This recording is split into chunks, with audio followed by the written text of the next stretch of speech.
வணக்கம். மாலை முரசு செய்திகளை விரிவாக பார்ப்பதற்கு முன்பாக முதல் தலைப்புச் செய்திகளை பார்க்கலாம்.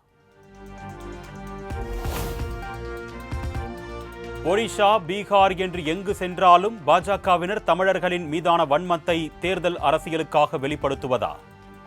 பிரதமர் மோடியின் பீகார் பிரச்சார பேச்சை சுட்டிக்காட்டி முதலமைச்சர் மு.க.ஸ்டாலின் கண்டனம்.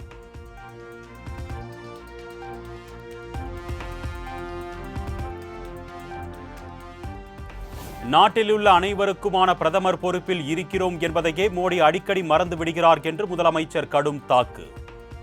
அற்ப அரசியல் செயல்பாடுகளை நிறுத்திவிட்டு நாட்டின் நலன் மீது பிரதமரும் பாஜகவினரும் கவனம் செலுத்த வேண்டும் என வலியுறுத்தல்.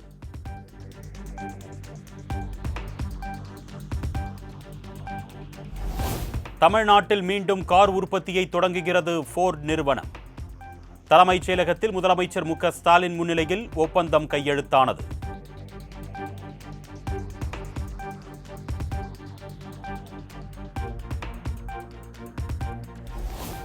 பீகாரில் மீண்டும் ஆட்சி அமைத்தால் 1 கோடி பேருக்கு வேலைவாய்ப்பு உருவாக்கப்படும். தேர்தல் அறிக்கையை வெளியிட்டு பீகார் முதலமைச்சர் நிதிஷ்குமார், பாஜக தேசிய தலைவர் ஜே.பி. நட்டா அறிவிப்பு.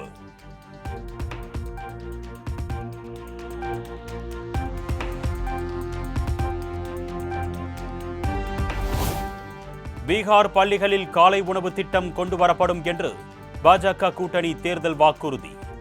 தமிழ்நாட்டில் ஏற்கனவே இத்திட்டம் பயன்பாட்டில் உள்ள நிலையில் பீகாரில் என்டிஏ கூட்டணி அறிவிப்பு.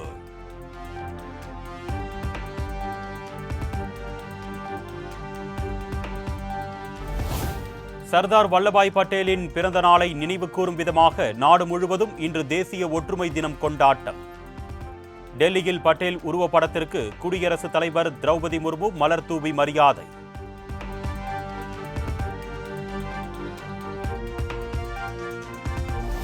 சர்தார் வல்லபாய் பட்டேல் பிறந்தநாள் கொண்டாட்டம். குஜராத் மாநிலம் கெவாடியாவில் உள்ள ஒற்றுமை சிலைக்கு மலர் தூவி மரியாதை செலுத்தினார் பிரதமர் நரேந்திர மோடி.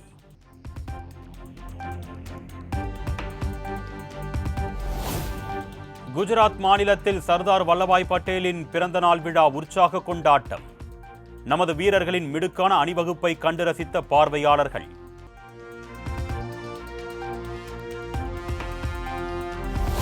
முன்னாள் பிரதமர் இந்திரா காந்தியின் 41வது நினைவு நாள் இன்று அனுசரிப்பு. டெல்லியில் உள்ள அவரது நினைவிடத்தில் மக்களவை எதிர்க்கட்சித் தலைவர் ராகுல் காந்தி, சோனியா காந்தி, மல்லிகார்ஜுன கார்கே உள்ளிட்டோர் மரியாதை.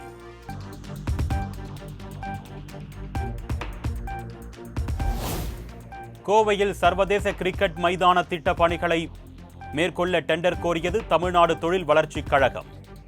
25,000 முதல் 30,000 பேர் வரை அமரும் வகையில் மைதானம் அமைக்கப்பட உள்ளதாக தகவல்.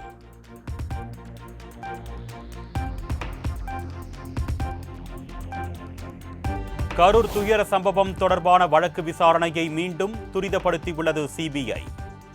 வேலுச்சாமிபுரம் பகுதியைச் சேர்ந்த பொதுமக்கள் வியாபாரிகளிடம் சாட்சியங்கள் பெறும் வகையில் சம்மன் அனுப்பியிருந்த நிலையில் 4 பேர் விசாரணைக்கு ஆஜர்.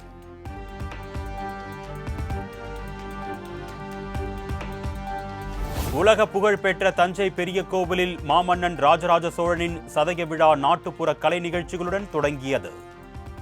கொம்பு வாத்தியம், சிலம்பாட்டம், புலியாட்டம், மயிலாட்டம் போன்ற கலைகளில் 250க்கும் மேற்பட்ட கலைஞர்கள் பங்கேற்பு.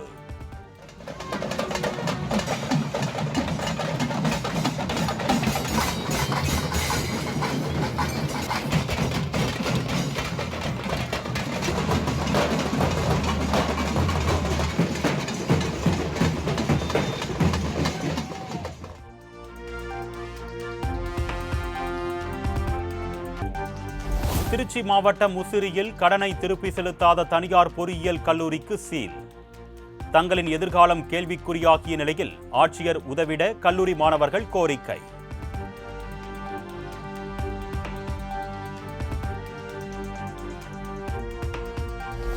திருவள்ளூர் அருகே போலீசார் வாகன சோதனையில் பைக்கில் கடத்தி வரப்பட்ட 3.5 கோடி மதிப்பிலான மெத்தபெட்டமைன் போதைப் பொருள் பறிமுதல். நைஜீரியா நாட்டைச் சேர்ந்த இளைஞரை கைது செய்து சிறையில் அடைத்தது காவல்துறை.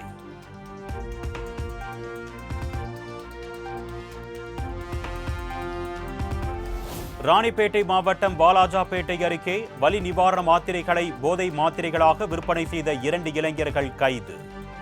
800 வலி நிவாரண மாத்திரையை பறிமுதல் செய்து காவல்துறையினர் விசாரணை.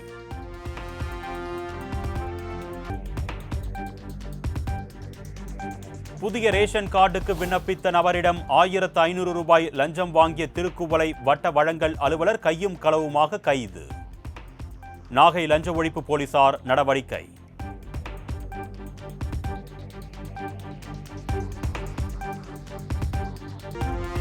நாளை முதல் வால்பாறைக்கு செல்லும் சுற்றுலா பயணிகள் இ-பாஸ் பெற வேண்டும். கோவை மாவட்ட ஆட்சியர் பவன்குமார் அறிவிப்பு.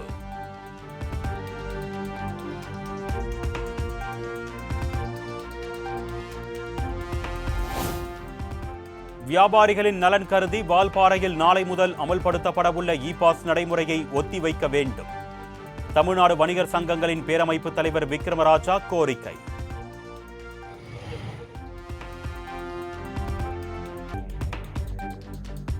இரண்டாயிரத்து 25-2026 கல்வியாண்டுக்கான 10 மற்றும் 12ஆம் வகுப்பு பொதுத் தேர்வு அட்டவணையை வெளியிட்டது சிபிஎஸ்இ நிர்வாகம். 2026 ஆண்டு பிப்ரவரி 17ஆம் தேதி தேர்வு தொடங்குவதாக அறிவிப்பு.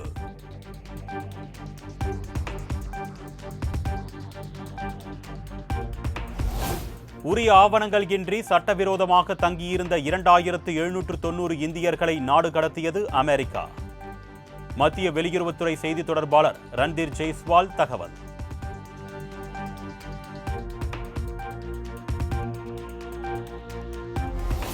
பகல்காம் பயங்கரவாத தாக்குதலுக்கு பிறகு இந்தியாவில் மியான்மர் அகதிகள் பாதிக்கப்பட்டதாக ஐநா சபை சிறப்பு நிபுணர் தாமஸ் ஆண்ட்ரூஸ் குற்றச்சாட்டு. ஐநா சபை சிறப்பு நிபுணரின் குற்றச்சாட்டில் எந்த உண்மையும் இல்லை என்று இந்தியா விளக்கம்.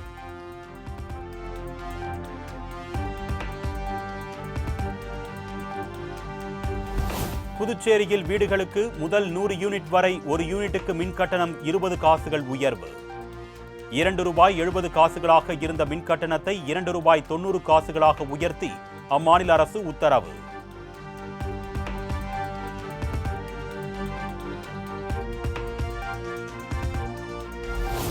அமெரிக்க நாட்டிற்காக இளமையை அர்ப்பணித்த எங்களை நாட்டை விட்டு விரட்டுவதா? அமெரிக்க துணை அதிபரிடம் இந்திய வம்சாவளி பெண் கேள்வி.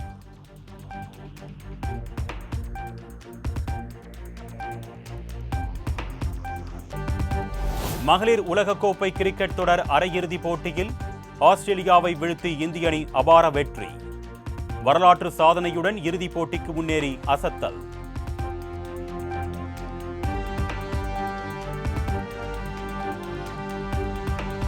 ஆஸ்திரேலியாவுக்கு எதிரான அரையிறுதிப் போட்டியில் 127 ரன்கள் குவித்து அணியின் வெற்றிக்கு வித்திட்ட இந்திய வீராங்கனை ஜெமிமா ரோட்ரிக்ஸ்.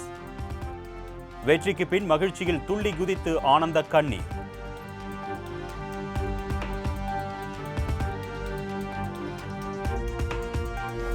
தமிழ்நாட்டின் 35வது கிராண்ட் மாஸ்டர் ஆகி 16 வயது இளம் செஸ் வீரர் இளம்பருதி சாதனை. விஜல்ஜினா ஓபன் செஸ் தொடரில் வெற்றி பெற்று சாம்பியன் பட்டத்தை தட்டிச் சென்றார்.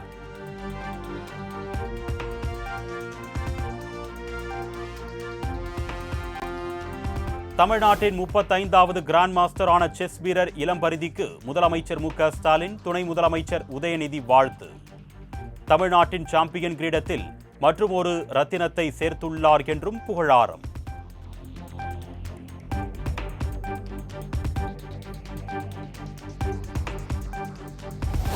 ஆசிய இளைஞர் விளையாட்டுப் போட்டியில் கபடி பிரிவில் தங்கம் வென்ற கண்ணகி நகர் கார்த்திகாவுக்கு இயக்குனர் மாரி செல்வராஜ் 5 லட்சம் ரூபாய் பரிசு. கண்ணகி நகர் கபடி குழுவிற்கு 5 லட்சத்திற்கான காசோலையை வழங்கி வாழ்த்தினார்.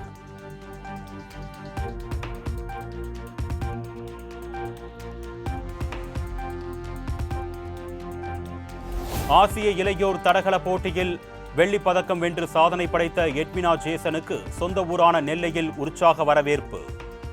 மேலதாளத்துடன் தோளில் சுமந்து உறவினர்கள், நண்பர்கள் கொண்டாட்டம்.